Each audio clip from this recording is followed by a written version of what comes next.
Jesus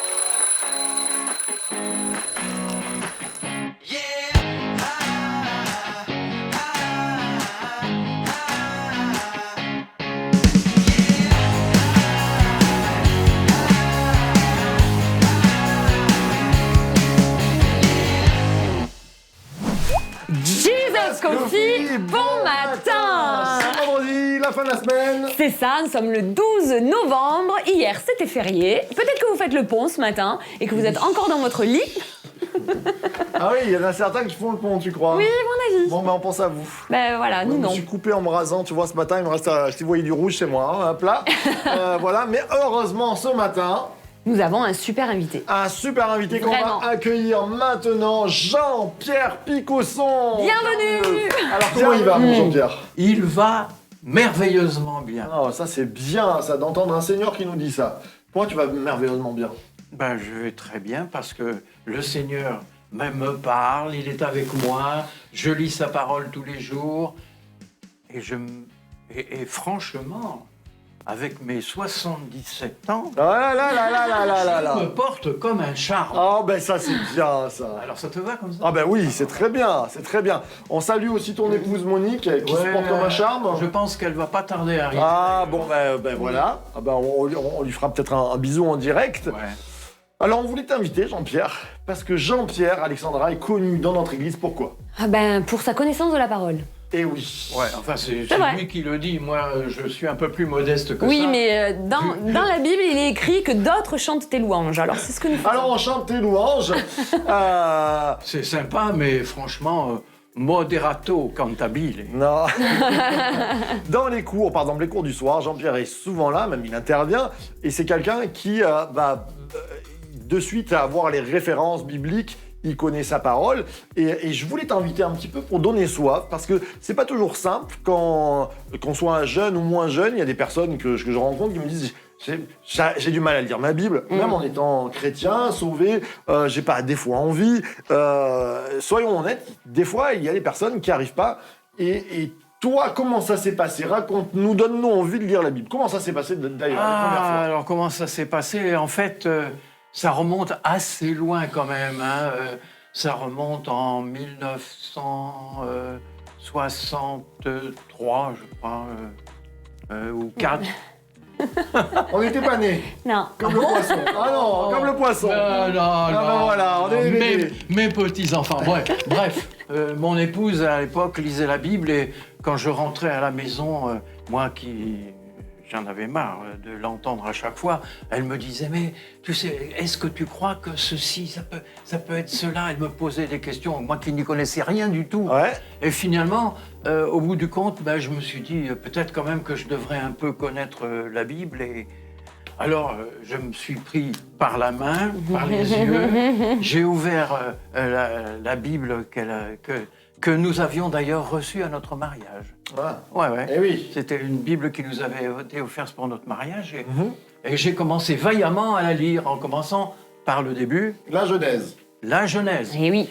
Alors, pendant 4 ans, je l'ai lu petit bout par petit bout. Et lorsque je suis arrivé au chapitre 13 de l'Épître aux Corinthiens, je dis ça pour le petit clin d'œil à cause de l'endroit. Chapitre de l'amour. Eh oui. Alors, à ce moment-là, j'ai été invité à une réunion et je suis sorti transformé de cette réunion. Je n'étais pas seul, hein. Mais franchement... Alors qu'est-ce que tu dis? Une réunion, c'était quoi? C'était à l'église? Eh bien, nous, on appelait ça à l'époque une réunion de cuisine. Une Réunion de cuisine. Oui, en fait, ça se passait chez un monsieur qui habitait pas très loin de chez moi, d'ailleurs. Et on était une dizaine dans sa salle à manger. Il y avait un pasteur et son épouse qui venaient, qui prêchaient. Et La cuisine était bonne.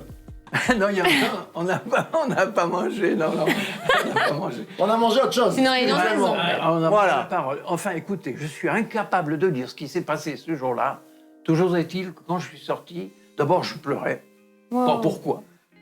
Et puis, c'est fort. j'avais ma belle-mère qui était avec moi qui pleurait aussi. J'avais mon épouse qui était avec moi qui pleurait aussi. Enfin, bon, on ne sait pas trop ce qui s'est passé. Sauf que moi, j'avais l'impression de marcher sur du coton quand je sortais. Je suis incapable de me souvenir ce que j'ai entendu. Incapable. Mais je sais que j'étais bouleversé.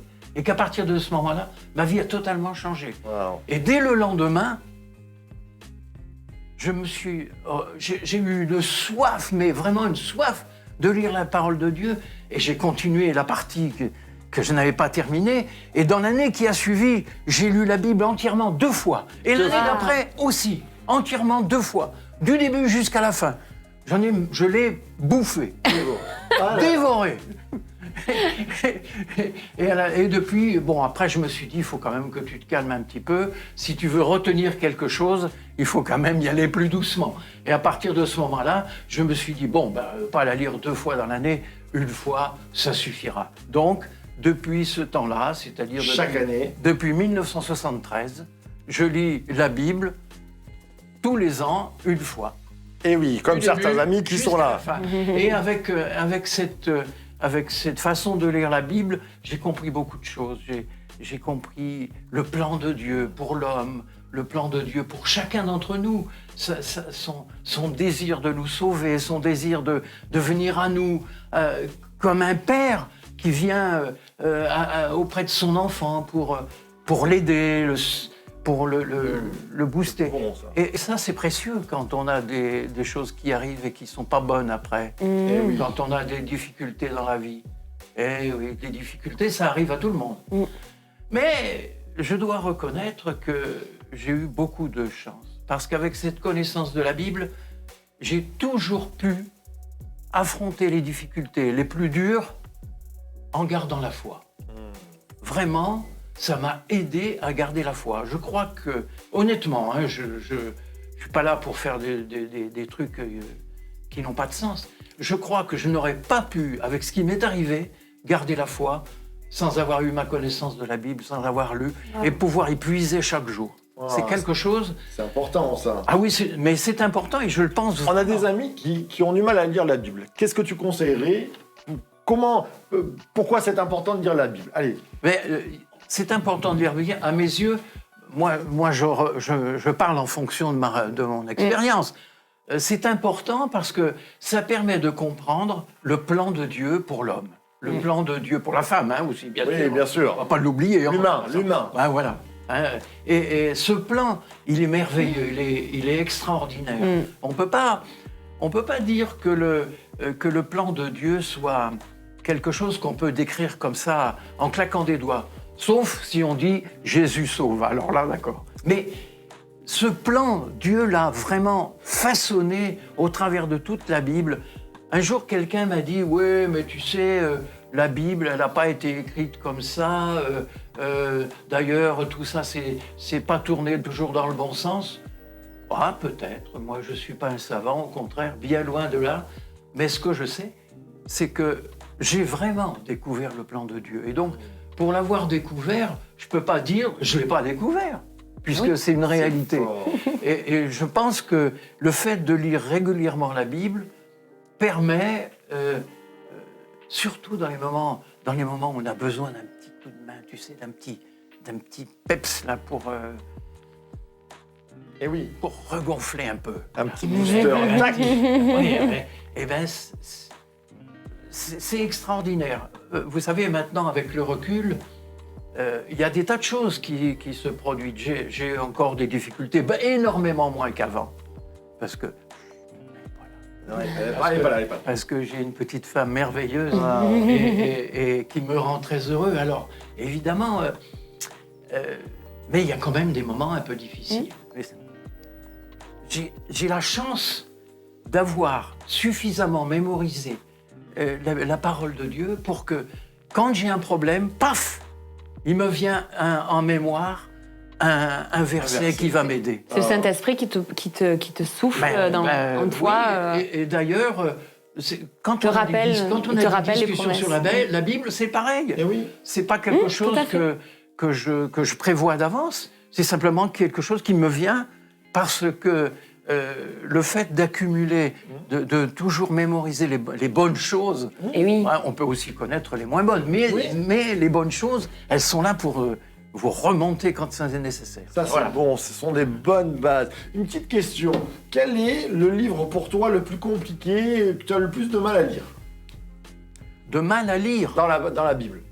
Non, il y a des livres qui me passionnent moins, mais Oui. compliqués, Alors, qui honnêtement. te passionne le plus moins, qui te passionne le moins?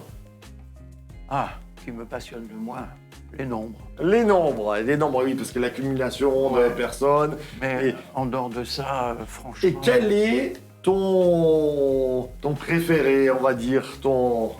Celui que tu as lu plusieurs fois. J'ai pas de préféré. Aïe, aïe, aïe, aïe, J'ai aïe. pas de vraiment préféré. Parce que pour moi, même, tu sais, les évangiles qui ont Sont des différents, séquences un ouais. petit peu différentes, pour moi, elles ont toujours la même vivacité.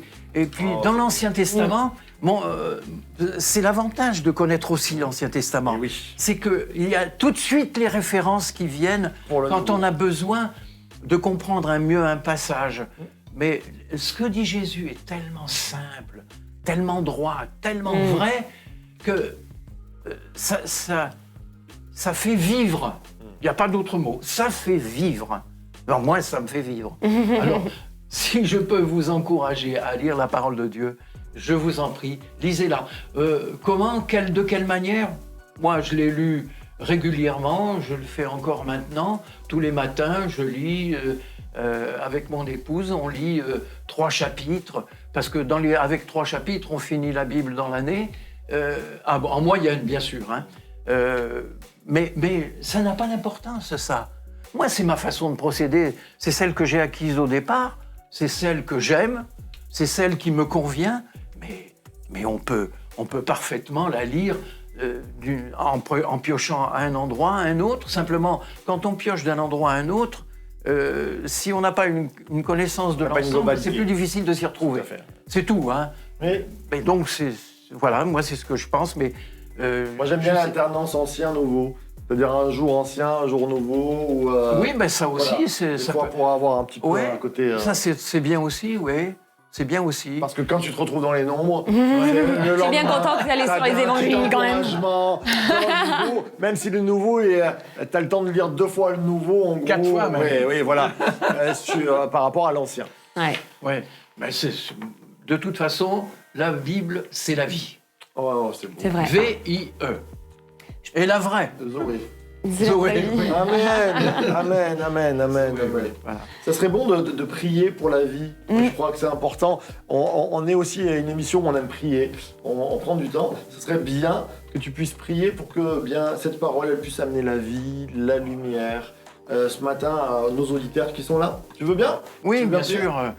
Seigneur notre Père, au nom de Jésus-Christ, au nom de notre Seigneur, de notre Sauveur, je voudrais apporter, avec ces quelques paroles que nous avons échangées, la vraie vie, la vie éternelle, celle que toi, notre Dieu, tu promets, celle qui peut et qui s'est répandue et qui va encore se répandre jusqu'à ton retour. Seigneur, envoie la vie au travers de ta parole, au travers de tout ce que nous pouvons témoigner les uns et les autres. Moi, j'ai rendu mon témoignage, une partie de mon témoignage. Mais toi, Seigneur, tu peux faire bien au-delà, Amen. comme nous l'avons déjà vu, au-delà de ce que nous pensons, de ce que nous espérons. Tu peux faire des miracles extraordinaires.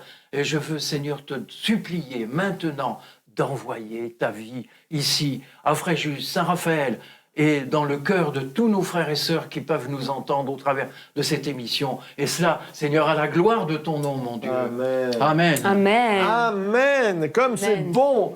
Alexandra, cette semaine sur Ésaïe. Écoute, moi, Isaïe, c'est un prophète, donc moi j'aime bien les prophètes. On s'est régalé. Là, on a On fait s'est une grosse régalé. partie. Ouais. Ah. Ce que je trouve bien avec ce que tu viens de dire, tu vois, même ton témoignage, vous savez, la parole de Dieu, quand on la médite, c'est pas juste pour connaître, pour remplir notre tête. Mais comme le disait Jean-Pierre, le Saint-Esprit, il vous rappelle, dans les moments compliqués, la parole de Dieu, il vous rappelle les promesses de Dieu envers vous dans votre vie. Et si on connaît pas notre parole, ben, c'est compliqué pour lui de nous la rappeler. Donc, effectivement, de venir à l'église, d'écouter des émissions, c'est bien, d'écouter des prédications, c'est bien, mais d'aller puiser les promesses de Dieu et de les appliquer à votre vie, c'est nécessaire parce qu'il y a des versets qui vont vous parler et dans les moments compliqués, c'est ce verset-là que le Saint-Esprit va utiliser pour vous relever. Et puis il y a des bases de vie. Et juste, et je rebondis là-dessus. Par exemple, souvent on parle dans la culture, le mythe de l'Oedipe en psychologie, les enfants, comment ça se passe, tout ça. Et on va se servir d'un truc, parce que Oedipe, c'est une mythologie. Moi, je pense que dans la Bible, il y a des exemples parents, enfants, enfants-parents, par exemple, qui sont meilleurs que le mythe de l'Oedipe ou toutes ces Tout à choses-là, fait, mais qui oui, peuvent vous bien aider évidemment. par rapport à vos enfants, qui peuvent vous faire comprendre aussi que l'enfant a une liberté et qu'on ne peut pas toujours le... et on parlait par exemple des rois, des enfants, Tout à fait, ouais. Il y a tous les bons conseils pour la vie, aujourd'hui. C'est vrai, tout à fait. Amen. Amen, ça c'est vrai. Bon, ben, on se retrouve. Si vous voulez retrouver Jean-Pierre Picosson, il est là le jeudi, il est là le dimanche, et il enseigne avec nous. On se réjouit. Venez à l'église Source de Vie. Ah bah oui, Bah oui. quand même. Ouais, mais c'est important de te connaître, moi je trouve. Bah oui. C'est bon. Et puis, on se retrouve ce week-end à l'église. À l'église, 9h et 11h, deux cultes. Ça va être le feu, donc comme d'habitude. Hein. Exactement. Donc n'hésitez pas à nous rejoindre. On est aussi sur YouTube, il me semble. Il me semble que oui, vous avez YouTube, la retransmission Facebook, aussi. tout ça. Mais c'est mieux en live, hein, on est d'accord. Donc venez nous rejoindre directement, 128 rue de la Madeleine à 9h ou à 11h dimanche prochain. Exactement. Et on se retrouve lundi pour le Jesus Coffee. Coffee, Voilà. Source de Vie. The Church to be. Bye bye. Soyez bénis. Au revoir à tous.